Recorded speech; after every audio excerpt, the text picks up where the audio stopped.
she needed a slightly different from what they are. We thought she names are not normal.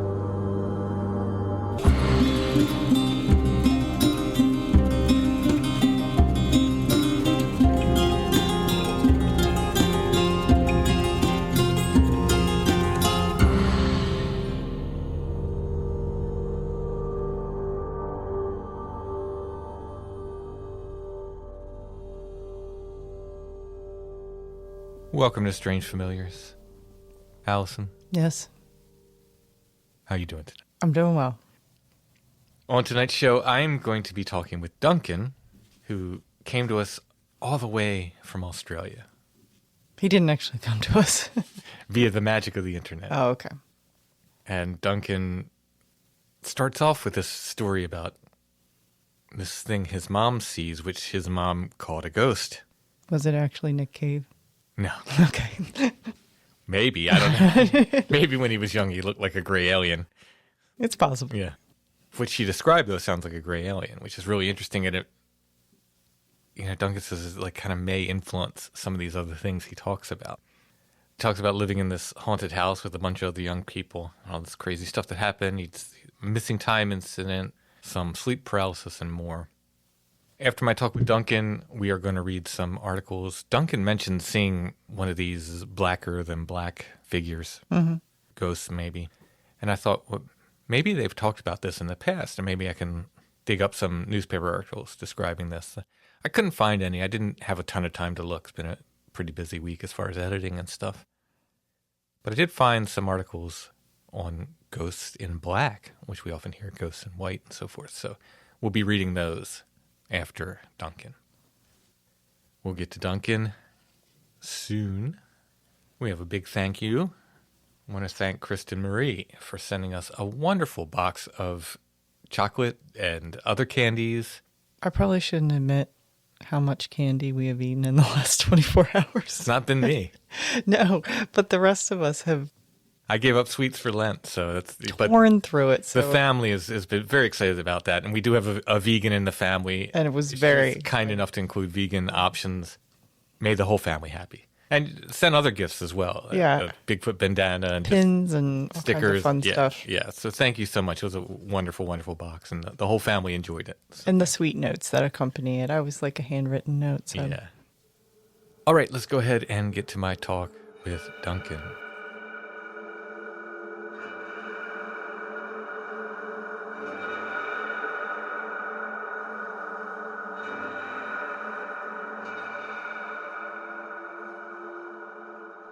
I'm talking with Duncan tonight, who's calling in all the way from Australia. How you doing, Duncan? Yeah, really good, thanks, man. How you going? Awesome. I'm excited to get some stories. I really like getting the international stories when we can get them, so thanks for taking the time to do this. Oh, that's no problem at all, man. I'm really, really pleased to be here. As comfortable as you are, you can give locations and dates when these things happened. Yeah, timeline's a little sketchy on a lot of things from my early life anyway. Yeah, so probably first thing I really remember of this kind, it's more stuff that like my mum told me about houses that we lived in when I was a little kid. Mm-hmm. So they're not my memories, they're memories of memories or stories that I've been told about places that we lived before I was old enough to remember things. That was just a lot of, in my case, sort of sleep paralysis, night terrors, sleepwalking, that kind of stuff as a little kid. Yeah, that probably my first real memory of something strange. And it sounds ridiculous and it could well be just a false memory or whatever, but was just kind of a fireplace that was in my parents' bedroom when I was a very small child. And I just was obsessed with it. I'd stare at it like that. I could feel like there was something staring back at me out of it. And very often it was like the fire, there was no fire in there. The chimney was blocked off, but I could see a fire in there and it was watching me. And it sounds ridiculous, but as a child, you get this fear of something. Mm-hmm. But in this house, we had a lot of poltergeist sort of stuff, books flying out of bookcases and things moving around. But as I say, this is all when I was very young before I really have any solid memories. Probably the next thing that would have been was when we'd moved back from Victoria, which is in the goldfields in one of the eastern states, to South Australia, where we live now, where I live now. And yeah, there was a house we lived in that was just There's something really, really off about it. People had a lot of accidents there, a lot of times, a lot of bad memories of that place. But that was one, again, that was not something I saw, but was something my mum saw that had always, that she told me about. And the way she described it was as a ghost, that it was a short, very pale skin, no legs, just sort of disappeared into, she could only see its upper body, but it was quite short. Oversized head and large black eyes, and a really sick smile on its face when it was looking at her. And when she told me about this at the time, I just, as a young person, she's told me this story. I'm like, yeah, sounds like a ghost, right? But I guess in retrospect, I'm thinking on that, it could be a lot of things. Yeah. You know, and the night that this happened, that she saw it as a full apparition, the house was full of people. There was like 3 other adults in the house, and not one of them could wake up. My mum was screaming her head off. She's like shaking her sister, who was next to her, who was staying with us at the time, trying to shake her awake. And she just flopping around, you know, like completely, the whole house was out to it except my mum. Wow. And this thing then just smiled at her and just drifted off down the corridor and disappeared. And she got up and ran down to our rooms to check us kids. Yeah, and we moved out of that house pretty soon after that, if you can imagine. Wow. The going back to sleep thing, or not being able to wake people up, that is, to me, one of the most disturbing aspects of all of this. Yeah, it is. I've had a few other things where there's been things that have happened and you just go back to sleep and you think that shouldn't have happened. I should have been wired, you know, and awake, but you just roll over and go back to sleep. It's one of those things, I guess. But yeah, so those are things that I didn't witness myself, but that are things that happened when I was around as a small child.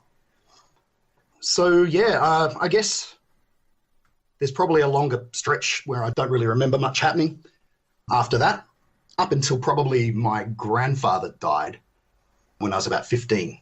And we had his ashes in a box that was up in a cupboard next to my little brother's room. And my dad's a great guy, but he's got a really bad memory, and he flaked on the time for the memorial service and didn't turn up. So my grandpa's ashes are in the cupboard. All these people turned up for his memorial, and my dad didn't turn up with the ashes, which stayed in our cupboard. And it was around that time, and I don't know exactly when this was, but I'd guess if I was 15, what am I now, 45? So yeah, 30 years ago. Yeah, our dog, little fluffy little, you know, house dog kind of thing, would go down to that end of the house and just stand there and just start shaking and like have like an epileptic fit. She'd fall on the ground and just lie there.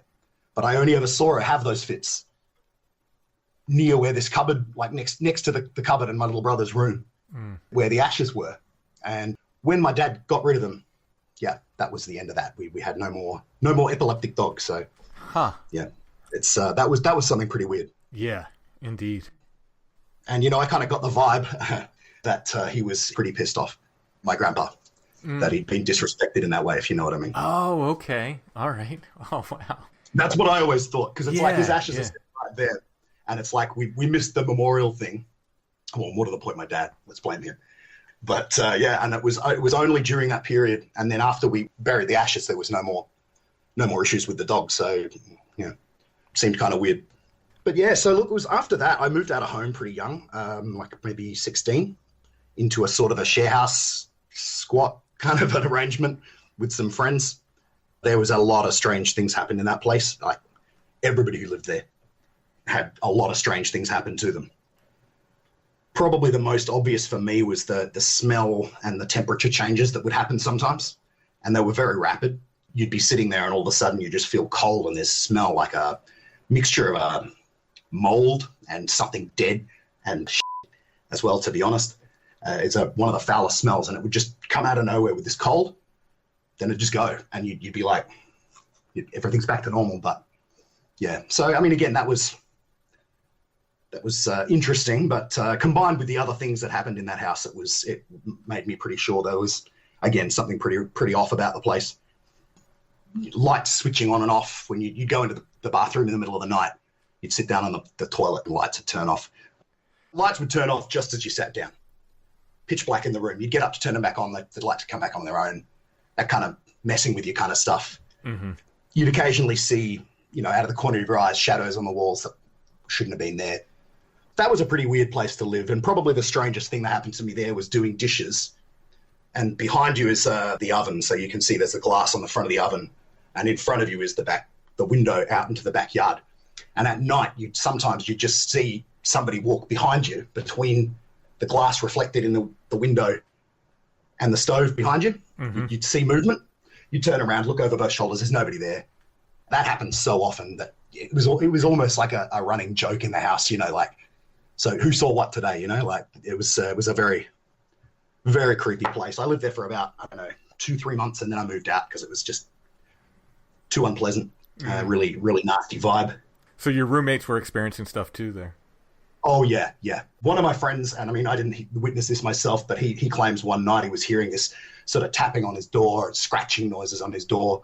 He went and opened the door. There's nobody home. Closed the door immediately, started hearing tapping on it again. So he pushed his cupboard up against the door, climbed off out the window, and took off down the road. That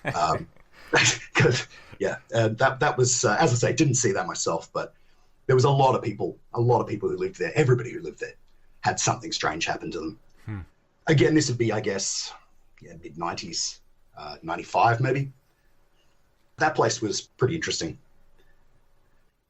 Some other interesting things that have happened, and it kind of comes back to the story my mum had said about the ghost she saw. That in retrospect, and having, I'm listening to shows like yours and Where Did the Road Go, and seeing that there does seem to be some crossover with some of this stuff. Mm-hmm. That it's not. I was looking at everything that happened in my life as separate phenomenon. Right. Yeah. That just I saw a ghost. I saw some lights in the sky. Whatever it might be, but in retrospect, and having sat down, I guess trying to do a bit of a timeline in preparation to talk to you, there's some stuff that jumped out at me anyway. So probably late teens, I was hanging around with some people who were doing some experimenting with things like remote viewing. Mm-hmm. I think was the term, what's the thing where you put like a red light on your eyes, dark with red light, so you can, it's a Gansfeld something. Oh, maybe. I'm not super familiar with it, but yeah, I've heard the name, but I'm not familiar with the process. It wasn't really my thing either. I was sort of hanging around with some guys who were into it, and I had a go at the remote viewing kind of stuff, and actually had some interesting experiences with that. Nothing that you couldn't put down to a bit of luck and a bit of chance or coincidence, but it was an interesting time. And we were doing some experiments with that, and the cards with the different symbols on the back, where you try to guess the card and things like that. Yeah, that was sort of happening around the time we also decided it would be a good idea to go and try to do some ghost hunting, which was a really stupid idea. And go and sort of try to go to old ruins and places that were reputedly haunted and poke around and get into trouble, basically. There's a stretch, probably the majority of the strange things that happened to me are sort of mid-teens to early 20s, and over really a fairly short period, there was a lot of very strange stuff. As I say, when I was 15, 16, there was the haunted house, if you want to call it that I lived with in the share house. And then after that, doing these sort of, the share house, doing experiments with remote viewing and trying to muck around with that sort of psi stuff, which, as I say, there was some interesting things happened. But was around that time I had an interesting kind of a light phenomenon or UFO kind of thing.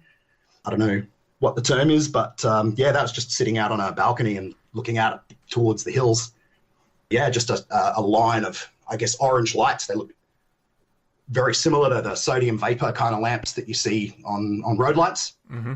but they were way up above the hill line in a straight line, just moving along pretty fast in a row along the top of the hills, which are probably, 3 or 4 miles away, the hills, I guess. Mm-hmm. They just sort of slowed down and then just kind of disappeared, not disappeared in a puff, but like they accelerated and were just gone. Mm. I asked one of my friends who was there and my brother, you saw that, right? And they're like, yeah, but they didn't really seem that perplexed by it. It was just like, yeah, we saw that. Yeah. It's like, you think that's strange? And then they was like, yeah, I guess. But it didn't seem to really impact them particularly. So I mentioned we did some ghost hunting, or whatever you want to call it, paranormal investigation type stuff. And that was, again, around this same sort of a time when we were doing the experiments with remote viewing and a lot of other stuff like that. But yeah, we had probably 2 that were the most that really stick in my mind. One of them was up at a place called Marble Hill Ruin, which was an old manor house for some wealthy sort of early settlers. Really impressive kind of mansion with a tower and stuff like that. And it had been burned down, I don't know, like 100 years ago in a huge big bushfire that went through. So the place had been ruined for a long time. And they'd been going through a process over probably decades of fixing the house, renovating the tower, fixing the whole thing up, and turning it into a tourist attraction. At the time, they'd only rebuilt the main, like the main home, but they hadn't rebuilt another section which had a tower on it. That was all still in ruins, except, well, it was partially in ruins anyway, and partially rebuilt. So yeah, we went up there one night, late afternoon, and we're wandering around up there, and the whole place had a weird vibe, but nothing particularly leapt out at us. But then as it started getting closer towards the sun going down, and we were thinking we probably need to think about moving off reasonably soon, we were walking past the main building, and there was a window there that was like, all the other windows were dark because it's a dark building, and this was the renovated section. And there was one that was just blacker than black, like black paint or black like oil on it, you know? Mm-hmm. It wasn't just dark like the other windows, it was dark that drew your eye, you know? And we were standing there staring at it, and I said, that looks really weird, hey, to the guys who were with me. And my friend who was next to me didn't say anything. I looked over, and he was just standing staring off up a gentle hill up behind the house. And standing right up at the top of there was this very black figure of a man just standing there watching us. And my friend was just standing staring at him like slack-jawed. And I said, Paul, what are you doing, man? Like, and it was like he couldn't hear me. He was just standing there staring for, I don't know, 10 seconds. Might have been a bit shorter, but it felt like a long time, you know? Mm-hmm. And then I've grabbed him and shook his arm, and he's gone, what? You know, what's the doing? And the guy was gone. The figure on the hill was gone. There was nowhere he could have gone because it was an open, grassy slope. There was nowhere. He's just gone. So then we're thinking, okay, this is a little bit strange. And so we start walking along, trying to go back down the driveway, back towards where the cars were. Then, yeah, there's this tower that I was saying about that was part of the renovation process, which had been partially repaired, partially not. It had some windows right up on the top floor, like opened outwards, like, I guess, onto a small balcony at the very top of this thing. Mm-hmm. And yeah, these windows just swung open, like somebody had pushed them open. And there was that same blacker than black inside the window. And it was such strange timing because it was like as we came around the corner and I looked up at the thing, and as I looked up there, these windows had just swung open. And there's that same blackness that was behind the window in the other house. And at that point, we kind of got freaked out and took off running. And it was getting quite dark at this point, like getting towards dark anyway. As we were moving down towards the cars, I spoke to one of my friends within the last few weeks about this in preparation to ask him what his memories of this were. And we both had very similar memories of this part, which is as we were moving down towards where we had our cars, it seemed like fog had come up or smoke that was kind of low, hanging to about your waist, you know, mm-hmm. just low to the ground. And then as we were running, both of us saw what looked like a little girl running along next to us, maybe 10 feet off. And she was disturbing. You could see the fog moving. And as I looked over, and then she was gone. And then we got to the gates. We climbed over the gates. We jumped in our cars. And I've never returned. I don't even drive past that place. Huh. My hairs stand on end. They're all standing on end right now. But I can't even go past that place because it just creeps me out too much, you know. And I spoke to my friend, a few weeks ago, and he said, I remember the little girl. Do you remember the little girl? And I'm like, yeah, man. And, then when we did the research into the place, and there was apparently this huge bushfire, and I tried to do some research, find out if people died in the fire, but I couldn't find anything. And strangely enough, there's no other records of anybody else. I've not heard anybody else have anything happen to them out there, or anything strange in that particular place, which, seemed strange to me because there was definitely something very strange happened that night. The figure you saw on the hill, did you see that and your friend? We both saw that, yeah. Were there any details at all, or was it just a black silhouette or something? It was just a black outline. But in my memory, when somebody's aggressive and angry, how they stand with a particular energy, hands on hips maybe, or it looked like someone standing who was not happy. but it was purely just a black shape.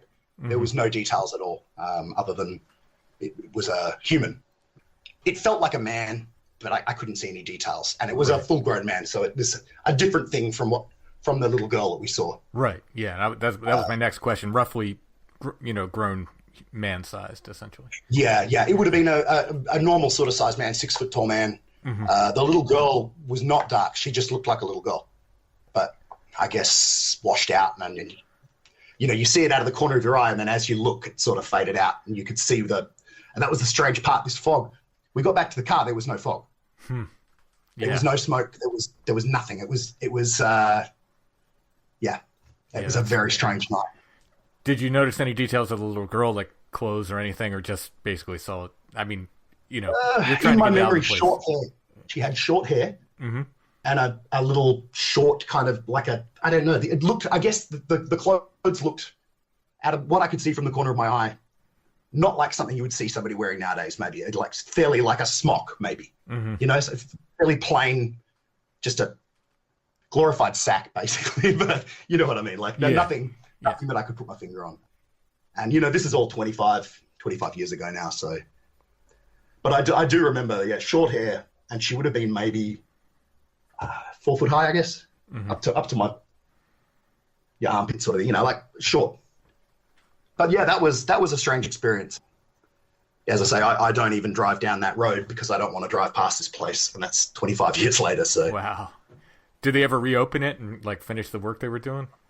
Yeah. I was looking at it again in preparation for talking to you. I went and looked at Google Maps, and I looked up had a look at the site. It looks like they've fully renovated it, and it's So that's what I find strange is that I've gone and I've done the Google thing, and I can't find anybody else who's had anything particularly strange happen to them there. Which I don't know seems sort of odd to me with a place that to me seems so obviously there was something going on there, but yeah. Yeah, I mean, it could be that people, a lot of times it's hard to get people to talk about this stuff. A lot of people don't want to talk about this stuff, or it could just be the right combination of people was there that day. I don't know, the energy. I had wondered if it wasn't that as the renovations were happening, right? Perhaps that stirring something up. Certainly. But then once they were finished, and you've had so many thousands of people go through there as tourists now, that maybe it's kind of, well, whatever it was irritated. If these things get irritated, was angry at the activity there, at the renovations, at things being disturbed. But then once the job was finished, perhaps it's not an issue anymore. But yeah. So that was one of the ill-fated attempts at paranormal investigations. The other one is similar. It was at another site we went to, honestly, just to go and wander around. We were, young guys just bored, looking for something to do, and we went to a place that's a reservoir on the edge of the city with, I don't know, maybe 100 acres of pine around it. And yeah, we went out there one night, and we were just wandering around out there, and it was a full moon, and I was with the same guys that I went with to the other place with, to the Marble Hill Ruin. Yeah, we were walking around out there this night. It was a really bright night. I remember the moon was super bright. And we came out into this clearing. And when you get those fairy rings of like mushrooms that are all growing in a big ring? Oh, yeah. There's one of those in a clearing with this just bright moonlight blasting down into this clearing. As I got to the edge of it, it's just, I don't know, I thought I should just walk around, not cut through this. And my friend, who's a pretty headstrong guy, he just walked straight through, and he kicked the mushrooms over and stomped straight through the middle of the clearing. At that point, we saw this. I'm not saying it's the same dark figure, but it had such a similar feel to it. Where I looked up a gentle slope to maybe 50 feet away, and there was this black figure standing there. And again, it was that blacker than black, oily looking, and it moved like oil, not like it oozed. It didn't walk. It just sort of shifted and moved. Wow. And we all saw it. And I went, Jesus, did you see that? And they're like, yeah. We, at this point, I wasn't sure who or what it was. So, I've got my hunting knife with me. I pull that out. We're going, because maybe it could be a guy, somebody, I don't know. But you get scared, you pull your knife out, but at that point, this thing just stopped, took a step or two moved sideways to where there was one of these pine trees, and just kind of all of a sudden there was just a pine tree there. With where its arms had been, there's a couple of branches sticking out. Now I know this sounds like, oh well, yeah, it was just the tree all along, but this was not a tree all along. Mm-hmm. This was something that could make you think that it was a tree. Could sort of disguise itself in plain sight. Yeah, or use the environment to its advantage somehow. Yeah, because we went around and slightly up the slope, and you could see there was nothing there. But previously to this thing stepping towards this tree, it was just a straight pine. As we perceived it and we saw it, and we don't know how long it had been standing there watching us. Yeah, it just stepped, sort of oozed sideways, lifted its arms out, and then it was just gone, and there's just a tree there now. Huh. And yeah, again, we sort of went, good time to get the hell out of here, because it was a pretty strange experience. And the whole night had a feeling of sort of unreality to it, if that makes sense. Yeah. Almost like a dream, but we were all there and we all remember it. And we've talked about it since, but the whole night had a strange feel. Yeah, I wouldn't recommend kicking over the mushrooms in the fairy circle like that. Yeah. He's one of my favorite people, but yeah, that night I wasn't too happy because I think he stirred something up. Yeah. I mean, could be. I mean, who knows? But it certainly feels like they're related. Yeah. But yeah, what struck me about it is that all of both of these things happened fairly close in time to each other. That similar, that black figure, that black oily looking sort of, a figure it doesn't just look like it's dark because it's dark. It's blacker than black. Mm-hmm. And the fact that, these all happened around the same time in not the same area, but within, in the same general neck of the woods.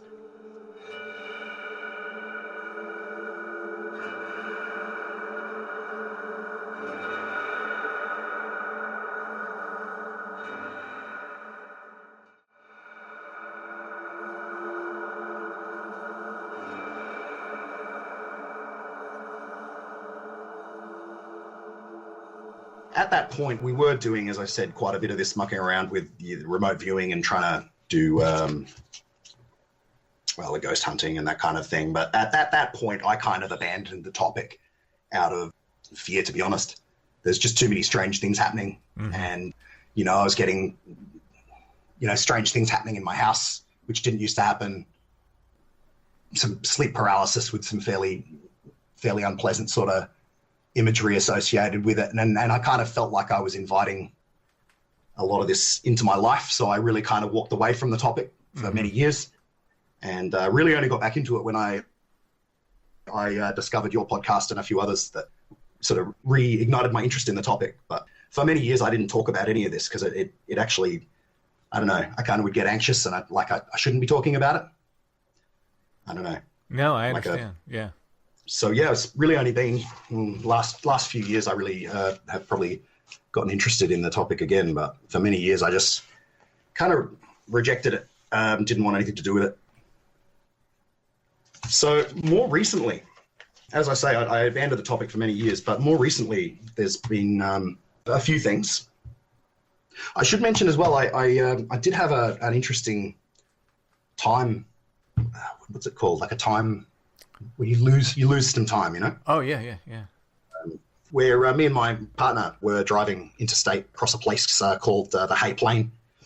We were driving past a place called Devil's Gate Station, or Hell's Gate Station. Interesting. It's a large, it was an interesting place. Just dead flat, saltbush country. Yeah, just for cattle and sheep grazing and whatnot. But yeah, we stopped at the gates as everyone does at Hell's Gate Station and takes a photo of themselves next to it, and then continued on our way. But we lost probably about an hour and a half on that trip, where we left one town and we should have been getting to the next town at like 8:30, and we didn't get there till like 10 at night. And we were driving them pretty much the whole time at 100 k's an hour, and how long it's going to take you, because so we lost a good hour and a half, and have no memories of anything strange happening that day. But Yeah, that was, again, just from that point of view of just the odd name of the place, and then to lose time there, it just seemed a little strange. Yeah. Did you ever look into why it's called that? No, I didn't actually. Yeah. But there's a lot of places in Australia, the crappier places, to be honest, with names like, Mount Misery and Hell's Gate, Mount Trepidation. So yeah, I think just we're very literal people. If a place sucks, we just call it something. Yeah. I'm just wondering, is because I think it was Franzoni, a Bigfoot researcher over here. I think he was the first guy to start pointing out that these places with devil and hell names have a disproportionate amount of supernatural activity that go along with them, and I found it to be true here. I just wonder if it's true elsewhere as well. That's a really good point. I think I might have heard maybe an interview with on something about that on either your show or another one. Yeah. No, I mean, I guess because when this happened was during that period when I kind of rejected the topic. So when it happened, I didn't really give it as much thought maybe as I would now, and didn't really do the research. But no, it'd be interesting to look into if there's other people have had interesting things happen out there. Yeah. I wish I had now. So I told you that we were doing the remote viewing and some experiments of that kind. That was many years ago. One of the things that the reason we did some of this stuff was that I very often able to see auras around people's shoulders and around the crowns of their heads, to the point if somebody has an idea, I can see this sort of flare. If something occurs to them, or if somebody's got a headache, I can kind of see like it leaks out the side, like a little arc leaks out. And that as I rejected the topic and as I've moved on with my life, happens a lot less. It used to be all the time, and now it's only if I concentrate. That got us, when we were younger, we sort of were doing these remote viewing experiments. And one of the other ones that we did, I'd noticed that when I would get really agitated, I'd get this cold air start moving around my hands. And so one night I tried to cup my hands around each other about maybe the width, a little smaller than a basketball, and just see if I could make the whole area cold with this feeling out of my hands, right? And it works. I've shown dozens of people this. Wow. I can hold my hands about maybe 8 inches apart with my fingers spread, and it creates this sort of cold, roiling air, this sort of cold and damp. And I get rid of it by clapping my hands afterwards, like that, and it dissipates. Wow. And it's something I discovered by accident. And then because we were doing experiments in this stuff, I kind of tried to see how far I could push it. It got to a point where I could, in a matter of moments, I can do it now. I'm doing it right now. It just happens when I think about it, And that was, again, one of the reasons I kind of rejected this stuff, is that I thought, we burned all the people who know about this stuff, right? Yeah. Or they got driven underground. And I felt like there's nobody to learn from. I don't know what I'm doing here. And this could be dangerous. With all the other things that were happening in my life at the time, the strange lights, the weird figures, the temperature changes in rooms, all the weird stuff. And with this happening as well, I was frightened, I hate to admit, and I completely pulled back from it and walked away from it, just because I felt like there was no way to know what I was really doing and what I was messing with, Yeah. But I don't really like talking about that because it makes me sound like a lunatic, I get it. If I were there and you did that, I could put my hand in between your hands and I would feel a temperature change. Oh, absolutely, yeah. Oh, yeah. wow. Or something. It feels cold. It feels cold and like cold, damp air. Wow. And it's got a thickness to it. I used to do it as a party trick on occasion for when we maybe have a few drinks or a smoke, I say, hey, check this out. I do it, but that kind of scared me too, because I'm thinking, oh, I don't know what I'm doing here. Yeah. This could be bad. This could be taxing me in some way, or it could be maybe inviting attention that I don't really want. Right. Yeah. So I kind of walked away from it. But Yeah. But yeah, it's a strange thing. It's like and if I stretch my hands out, I can kind of stretch it out a little bigger, and then I can compact it down, and it tightens up and gets colder. I wish I could show you it. Yeah. Because otherwise I could just be some crazy guy, you know? That kind of stuff was happening around the same time, that sort of late teens, mid-teens to 21, I guess, was when almost all of this stuff happened, when the cold areas and the stuff like that, as I say, that still happens if I think about it, but I kind of try not to think about it because I don't know what I'm doing. Mm-hmm. But yeah, so apart from that, the most recent things, probably within the last year or so, once I got really interested in this topic, I've had a couple of fairly intense sleep paralysis experiences, which I hadn't had for probably 20 years. Yeah. What age did you say you are? I'm 45 now. 45? Yeah. That's they tend to fall off. I mean, according to the book I read, they tend to fall off in your late mid-30s, I guess. But I still had a couple incidences of it afterwards and still do here and there, just nowhere like I did when I was younger. Yeah. Yeah, it does. I mean, it seemed to sort of probably coincided with myself pulling away from this topic. I had a lot less of it. And yeah, I probably it'd be many, many, many years before I had this one quite recently, which was kind of horrific, to be honest. Just I woke up lying on my side. I'm a side sleeper, so, you know, I open up my eyes and I look over there and I can looking straight at the waist of somebody standing right next to my bed. Oh, wow. Like right next to the mattress, like right there. I couldn't move, you know, as in these situations. Eventually, I managed to move my eyes and I looked up, and whatever this figure was, its face just looked like have you ever seen like a close-up of a large spider? Mm-hmm. Like it's multiple eyes and they're sort of hairy with fangs and stuff, you know, mandibles and stuff. Yeah. So this thing had this face like that, and that freaked the hell out of me. Oh, yeah, I can imagine so, yeah. I couldn't move, obviously, but I eventually managed to move a finger and then my hand, and then, as happens with these things, everything went back to normal. I woke up, there's nothing in my room, but then, of course, I lay down and went back to sleep immediately, as always happens with this stuff. Yeah. Now, was there a point of waking up, or did paralysis just stopped? The paralysis stopped. I could feel it. I managed to move a finger and then my hand, and then I was trying to punch it, but I mean, all I managed was to move a finger, you know. Yeah. As the paralysis went, the figure was gone, and I was able to move. Right. So I don't know. I mean, this could well just be a dream. But yeah. I mean, sleep paralysis is so weird. Like, there's such a weird element to it, and I'm not to speak for you. You can tell me if I'm wrong, but often people, there's not really a waking up period. There's just the thing is there, and then it's not there. You know. Yeah. Definitely. You can't move, and then you can move. You know, or you know. It was a matter of I couldn't move, then I could move an eye, and then I could see what was next to me, and then I really wanted to move. Then, yeah, as soon as I regained control of my body, it wasn't like waking up now. It was like the figure was gone, and I could move. And I sort of moved. I looked around the room. There's nothing there, and then I just lay down and went back to sleep. Yeah. Almost immediately, and yeah, but so that was. I mean, it's not anything particularly, you know.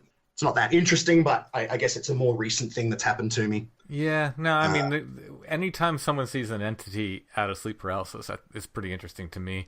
So did this thing have a normal, you know, human, 2 arms, 2 legs kind of build? Yeah, it was a normal human shape with like, and I'm not sure, it looked dark brown, dark colored, but I couldn't see, the room was quite dark, but for whatever reason, I could see its face. See, I would be less disturbed at a giant spider than a humanoid figure with a spider face, I think. That's just very disturbing. It was pretty horrific. Man. Yeah. But as I say, it's you know, these things could easily be dreams. It's sure, yeah. Yeah, so and yeah, probably the only other thing that is a recent one, and again, this is one of those things that it could just be a strange coincidence or a strange evening, you know. But yeah, my wife was away at a dairy industry conference, and so I was here by myself. We manage a dairy farm on a 6,000 acre grazing property. So there's no neighbors, there's no, you know, it's a kilometer long road to get to our house from the road, like a driveway. So it's not somewhere where there's a lot of passing traffic and there's no neighbors. I was sitting in my lounge room. It would have been quite late at night, maybe 11. We have many dogs. We have 5 dogs at the time, and anybody comes within a couple of 100 meters of the house, they're they're going berserk, they're barking and making all sorts of noise. And they sleep outside in cages next to the driveway there. So I'm sitting in the lounge room, and then there's all these lights out the front, like somebody's got spotlights. So I put down my beer, I get up, I walk out to the back door, and there's a guy there in a truck, like a utility truck, with the spotlights on the top. He's a pretty rough-looking guy. He comes up, doesn't shake my hand, just says, "Hi, I'm looking to do some shooting, and some shooting some rabbits. Can I come onto the farm and do some shooting?" And I said, "Look, it's not my property. I'm a manager. I'm not an owner. I can't give you permission to come onto the property." The guy then says, "Well, I know the owner, and I used to come out here and shoot. So is it okay if I come on the property and shoot?" And I said, "Look, if you know the owner, you can go and ask him yourself. If you know Malcolm, bring him. He'll give you permission if he wants. If not, yeah, but I can't give you permission." Mm-hmm. So he was really insistent. And eventually I just said, "Look, I can't help you. I'm getting back to my evening. See you later." I went back inside, and after I sat down and I realized, why didn't my dogs bark at this guy? There wasn't a noise from my dogs. I didn't hear a sound from the dogs. And they would normally, anybody comes on my property, they're going berserk. This guy's pulled up out the front. I didn't hear him coming down the driveway either. Like, it was just like, and normally if there's somebody comes onto our driveway, it's a dirt track. Any truck rattles, you can hear it coming. Mm-hmm. So there was no sound. It was just suddenly there's lights out the front, and a guy really insistent that I give him permission to come onto the property. And a guy who the dogs didn't seem to notice that he existed. Yeah. And none of this struck me until after I went back inside and sat down, and I thought, hey, hang on. And yeah, I went and checked on the dogs. They were all fine. They were just in the kennels doing their normal thing. Yeah, it struck me as pretty strange. Yeah. He wasn't wearing flannel, was he? No, I can't remember what he was wearing, to be honest. He just looked like a very, like a redneck shooter, you know, just yeah. a normal guy. Short, very lined, kind of dirty. That's all I really remember about him. But no, I think there was no flannel, but I do get where you go with that. Wow. So, I think the permission thing is an odd detail too. Like he just very insistent about asking for permission be on the land. It was at least 2 or 3 times he tried to get around me on the permission. You know, he had all these excuses. Oh, but I used to, the old share farmer who worked here used to let me. And I'm like, well, that's cool. I'm the new share farmer.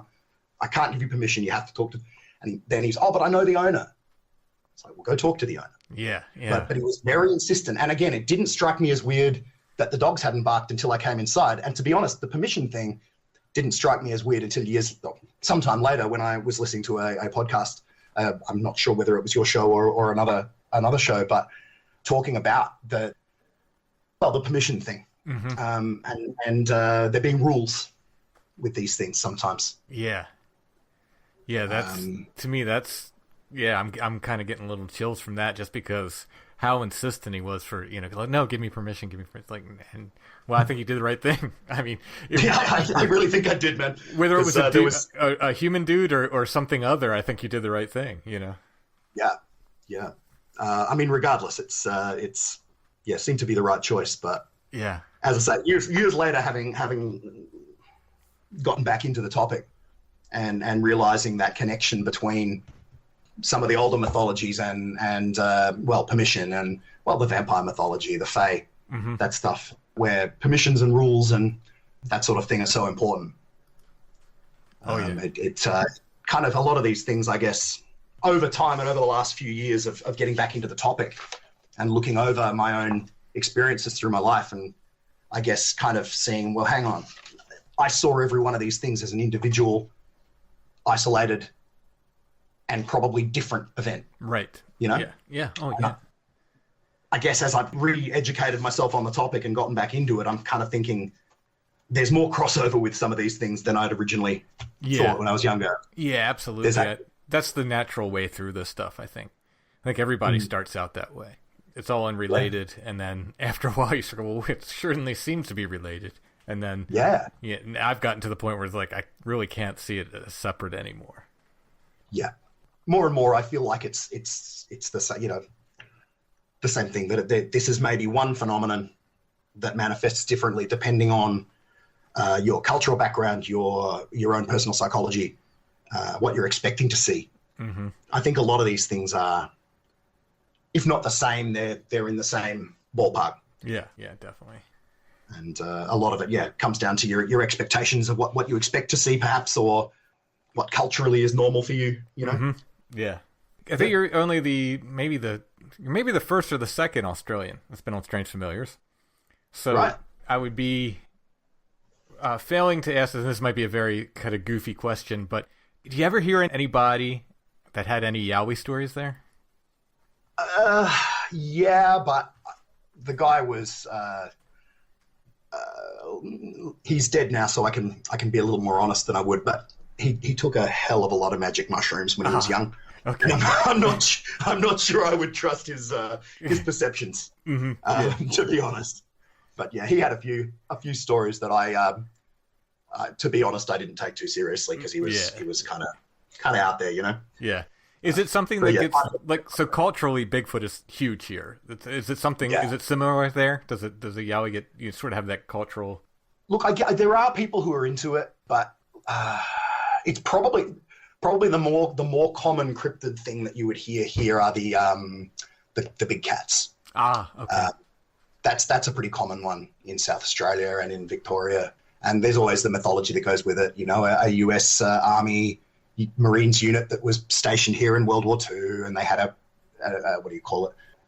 Like a unit or regimental cat that was like their standard, you know, and that escaped from captivity. There's always some bull, you know. There are no big cats here, man, but people see them all the time. So right, but that's probably the more common one. Yeah, the Yowie thing I think there's a few people into it, but I've not really given it much attention. And you know, South Australia is probably the most heavily cleared area of vegetation in the country. So there's not a whole lot of space out here for things to hide. Right. So I mean, Tasmania maybe. You know, there's a lot of forest there, a lot of very rough country, but it's not something that people really are that big into. Okay. So a lot of you hear about, you know, UFO sightings and ghosts and things like that, but I guess it's made culturally not such a thing here either. All right, so I have to ask you the pancake question. On the morning of April 18th, 1961, Joe Simonton saw a silver disc on his farm. He went out, investigated, and actually stepped aboard the craft. He encountered 3 dark-skinned humanoids who handed him an empty jug. Joe filled it with water and brought it back to them. In return, they gave him some pancakes. Would you eat the pancakes? Hell no. Absolutely not. I wouldn't have stepped on the craft in the first place. There you go. Yeah, there you go. Let's say I did. There's no way. No way. Yeah, I like it was a couple guests ago who said she would just invite them back to her place for pancake. You want pancakes? Come on, I'll make you pancakes. I like that answer best, I think. That's a great answer. Yeah. I like that. All right, Duncan, thanks for sharing your stories. Great. Well, thank you very much for your time.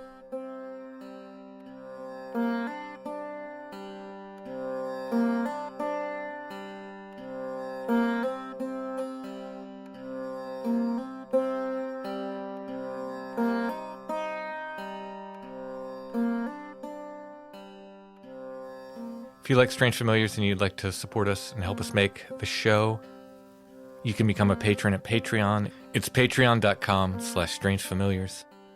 All of our patrons get commercial-free versions of the weekly shows, plus full extra episodes every month. We promise at least one. Sometimes we do more than one. Those are full episodes of Strange Familiars. To see all the different tiers of support, you can go to patreon.com/strangefamiliars. There's also an option on Apple Podcasts. It's called Patron of the Strange. I'd like to thank all the patrons wherever you're signed up for helping us with the show. Couldn't do it without you.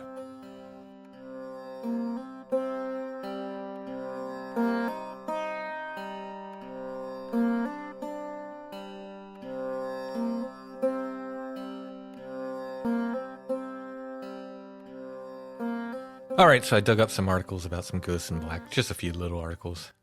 And I only looked in Pennsylvania, just because I had to narrow the search somehow. Yeah.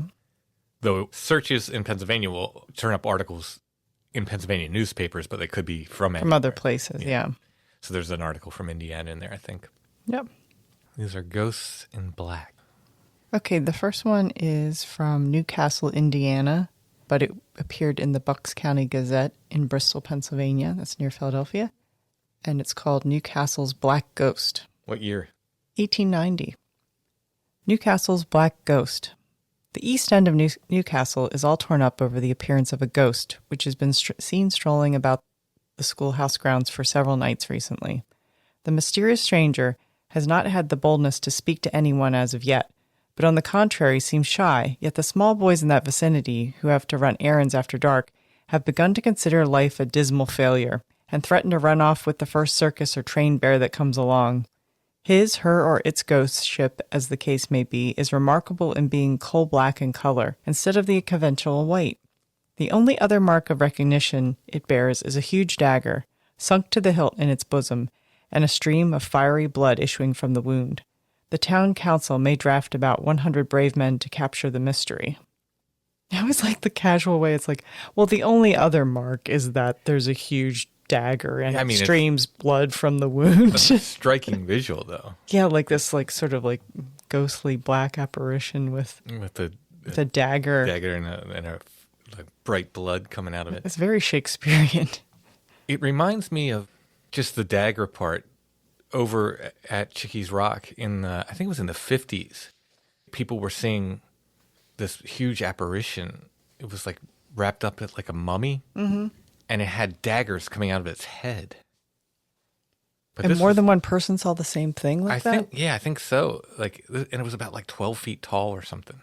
It was really weird. And then years later, there was a newspaper article I found. Mm-hmm. So this was in one of the ghost story books from Lancaster County. And this was they were talking to a woman who said this was back in whatever. It might have been in the early 60s or something. But then in the late 60s, there was this ghost mania kind of thing happened at Chickies Rock, and people were going up there every night to see stuff, and it was actually getting so bad that the cops were directing traffic and stuff. And, no internet back then, not a lot of TV. Yeah. And in our area, people would ride the circuit. They'd just ride around in a particular circle around in their city. But one of the kids that went up there, a teenage boy, and this is years later, reported seeing a giant thing with things coming out of its head there. It's really just odd, how it just matched up, years later. That's all in Beyond the Seventh Gate. It's been a while since I looked over those sightings, but interesting. All right, what do we have next? This is from 1900, so just 10 years later, from the Potter Enterprise, which I assume is from Potter County? One would think, yeah. That's God's country, if I know my Pennsylvania lore correctly. So this is entitled Catching Ghosts. Spooks of different colors and varying degrees of intangibility. The hundreds of ghosts being annually brought to light in the dragnets of scientific spook catchers conform to no general rules as to the appearance or behavior. Ghostland must, in truth, be a realm of spicy variety and absolute independence. Spicy. Yes. A well-known psychic researcher has lately given the writer access to his voluminous records of 1,000 or more of the most vivid phantoms experienced here and abroad within the past 10 years. Among their number are the most respectable and best authenticated shades haunting our sphere during this fin de siècle decade. Gray rather than black or white appears to be the prevailing color worn by these latter-day ghosts, says the Washington Star. 2 houses, one in England and the other in Ireland, are persistently haunted by what are called gray ladies. The Irish spook of this category recently stood in front of a bust of Shakespeare, hidden by her form. A pair of shoes thrown at her opaque substance penetrated it completely and crashed against the marble bust. A third gray ghost haunting the ancient dormitory of an English college is, on the other hand, transparent, and the panels of windows can be seen through its form. A fourth gray ghost appears as a shadow, singularly distinct and showing all of the lines and features of a human being. Still another spook, that of Colonel Avmeander, seen in St. Petersburg, is a gray shadow. In fact, there are too many gray ghosts for enumeration. The sheeted dead appear to be in a small minority nowadays. Even black ghosts seem to outnumber them. The black shade of an ancient clergyman often seen in daylight upon an English country road sometimes wears a white film of vapor enveloping his sable raiment. The phantom of another clergyman seen in church is described as a black clear mist with the outline of a man. That of a little old woman in brown has long haunted the front yard of a certain cottage, while that of an old lady in green bothers a minister of the gospel. Many ghosts are peculiarly luminous. One is especially so when the moon shines on it. Blue lights have been often seen after dark along the country haunts of a daylight ghost of black hue. Blue light surrounded also the ghost of a dead parent who came to inform his daughter that she had lost a favorite aunt. The spook of a dead friend appearing to another woman illuminated her apartment at night until it was bright as day. Modern specters differ quite as widely as their substance. Many are vaporous and intangible. Others can be distinctly felt, and some are so heavy that they can weigh their victims down. Others are so filmy that objects can pass through them. That of an old woman is of a semi-transparent ethereal nature. It is passed in a narrow passage without being felt as it brushes by. A woman who saw the spook of a man sitting in a chair attempted to sit in its lap, but she penetrated it completely, and the specter of a friend haunting a gentleman while the latter was driving home alone in his gig caused this dark shadow to envelop him as it bent over him one evening. Then again, there are some phantoms which take forms other than human. A misty pillar frequents a lane in one locality. Fishermen in another place look for the body of a drowned companion that they saw in woods near by a sort of cloud, whence issued a voice directing them to a spot where they afterward found the corpse. Another ghost, taking the shape of a bright ball of light, palish blue, was seen by a woman when she entered her bedroom in the darkness. Hanging between her and the ceiling, it emitted no rays, and the remainder of the room was dark. As she left the room, it remained, but when she returned, it was gone. Haunted people experience various sensations while touching ghosts. The rough clothing of an invisible spook is felt to brush against the skin of one young woman, and another specter had an icy hand when grasped by a terrified woman. One woman, on going upstairs at night, saw a tall man directly in front of her. Recognizing him as a dear friend, she reached out to touch him, but her hand simply penetrated space. Later, she received word from India that the friend had died on the very date of the experience, and another woman who seized a ghost in her room says that it felt sort of like flimsy drapery, and it seemed to be dragged from her by some invisible power as it sank into the floor by her bedside. One ghost is accompanied by a wave of cold air which chills those who draw near it, and another is apparently warm, and on very hot nights he is seen to mop his face with a handkerchief. A spook which lay down by a friend in bed placed its frozen lips against her cheek. That some phantoms have appreciable weight is perhaps indicated by the case of a certain woman visited by the shades of two dead friends. They appeared behind her while she was seated at her tea table, and leaning upon her shoulders rendered her immovable. She was unaware of what had happened until her daughter across the table cried out and gave the names of the intruders. The majority of ghosts simply vanish like breath into the wind. Others make their exits through bolted doors, slamming them loudly. Many of these doors are seen to open, but later prove to be securely locked on the inside. Numerous spooks have a habit of vanishing as soon as spoken to. One which haunts a lonely roadway fades away in broad daylight and in the presence of several witnesses closing upon it from in front and behind. I wish they would give more locations, more details of these cases. I believe they're talking about, things that this person has read about or something, But yeah, they're just sort of cherry picking the color part of it, and then all the context is entirely gone, and that's the interesting part. Yes. Oh, we could do stories about each one of those. A rainbow of ghosts. All right, we got one last article concerning Black Ghost. This is from the Harrisburg Telegraph, but it concerns the black-robed ghost that haunts an Illinois town. And this is from 1902, right? Heading into the Midwest.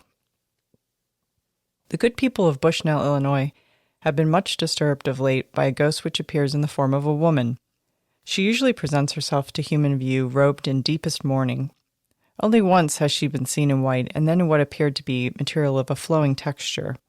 On all other occasions, she has shown herself in long black robes and a mourning veil over her face. She does not seem to confine herself to any particular place, but has been seen on different streets and at all hours of the night. She suddenly appears before the belated citizen in a noiseless manner, and as suddenly disappears. On 2 or 3 occasions she has been given chase, and the frightened individuals declare it with only the fleetest running that they have been able to keep out of her way. And on one occasion an attempt was made to capture the spirit, but after a chase of several squares she suddenly disappeared from view, and further chase was abandoned. Many stories are rife as to the true nature of the apparition. Many superstitious persons believe it to be the spirit of a woman who died recently after months of great suffering, and that her spirit has returned to harass the city. It has resulted in keeping a great many children off the streets after dark, and a few older ones too. Perhaps that story was concocted to do just that. Yeah, it's interesting, though, because it does, if you remember the Spring Heel Jack series we did, it kind of feels like some of those Spring Heel Jack articles, like people were chasing it and it just, they could see it was running from them and then it was just gone. Yeah, and it reminds me of the Long Black Veil song, Oh, yeah. She's sort of the queen of the proto-goth ghosts. Yeah, in mourning would specifically refer to at that time, like a long black dress and... Yeah, but like we're already to 1902, so she's almost seems like a relic of another era. Yeah. When does Edwardian kick in? We're there. We've just started the Edwardian era. Okay. Well, I'm sure people still dressed in mourning, Yeah. Fashion didn't change that quick back then, probably. No, and we still dress in black for, certainly. in the Western world. Yeah. So, But people would have been familiar enough with the term back then, to know. It seems sad to me that you'd have to do... Like, I would think once you died, you could stop mourning other people. Like, you'd be on a level playing field, right? But if you see some of these pictures as mourning gear, it can be very spooky looking. It definitely has a somber appeal. Oh, absolutely. Yeah, it's very frightening. Yeah. So I'll dig in and I'll look up some more ghosts in black and maybe we can turn up something.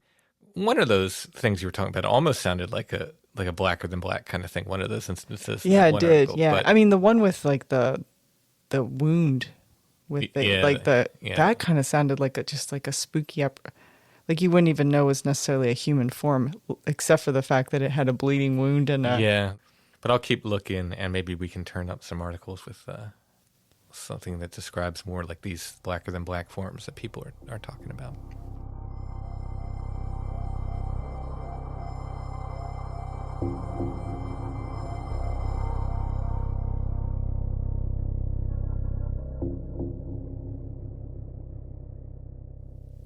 Well, you've spread yourself too thin, Alison. What's that? With an antique store in Hanover, inside Black Rose, and one in Columbia, inside State Theater Vintage Emporium. You've brought no curiosity of the week here. No, I didn't. We'll let the curiosity build till next week. There you go. The truth is, we just didn't have time. We're doing this literally at the last minute. I've been editing all day, and if you would know how close this is to the time you hear it, you can almost hear an exhale of breath, and it's the same one that you... We're very close. Very close to the time. So we will come back next week with a Curiosity of the Week. Until then, you can check out our Etsy shop. Our shop name is Lost Grave, but if you type in Strange Familiars, you should see our stuff come up. Links to our Etsy shop are in the show notes. That's where you can find Strange Familiars t-shirts, stickers, mugs, patches. You can find my artwork there. Copies of my books. If you get them from Etsy, they come signed. Alison has old photos up there. We have past Curiosities of the Week, those that haven't sold yet, that are all up there in our Etsy shop. If you purchase from us on Etsy, it also helps support the show. That's a big help as well. Once again, our shop name is Lost Grave there. It's one word. But you can type in Strange Familiars. You can type in Lost Grave. You should see our stuff come up either way. All right, thanks for listening, everybody. We'll be back soon with more Strange Familiars.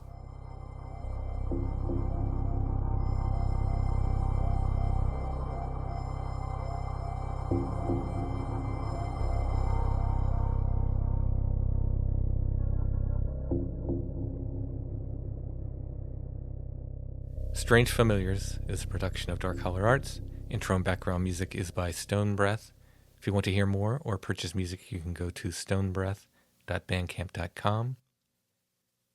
For Strange Familiars merch, go to strangefamiliars.com/merch. That's where you can find pictures of shirts and mugs and everything we have. You can click on them. It'll take you right to a place to purchase them. We're on Facebook, where you can join the Strange Familiars Gathering group there as well. We're on Instagram, @StrangeFamiliars, one word, no underscores. And you can find us on the web at strangefamiliars.com.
On Christ's grave grows 3 flowers, which bloom on every hour.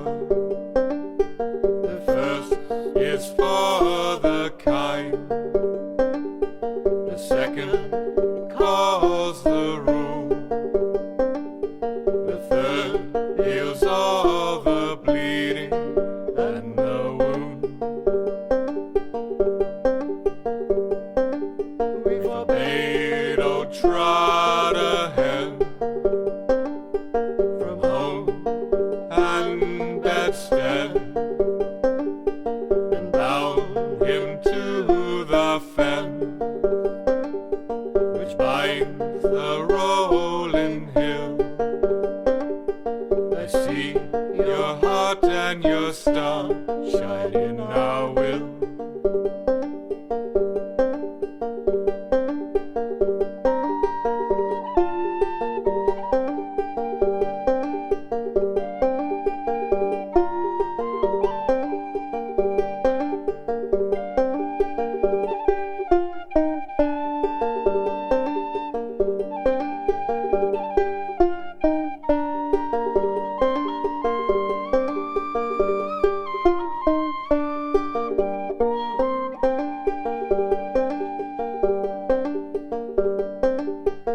Now just turn the page, which we illuminate with tongues of flickering flame and breath of grey twisting smoke, which blows all through the foam and ashen dough. You were born under a sign,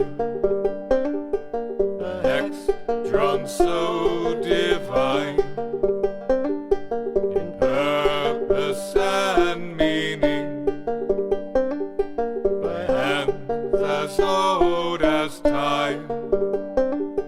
You are the heart and the star, scribed in the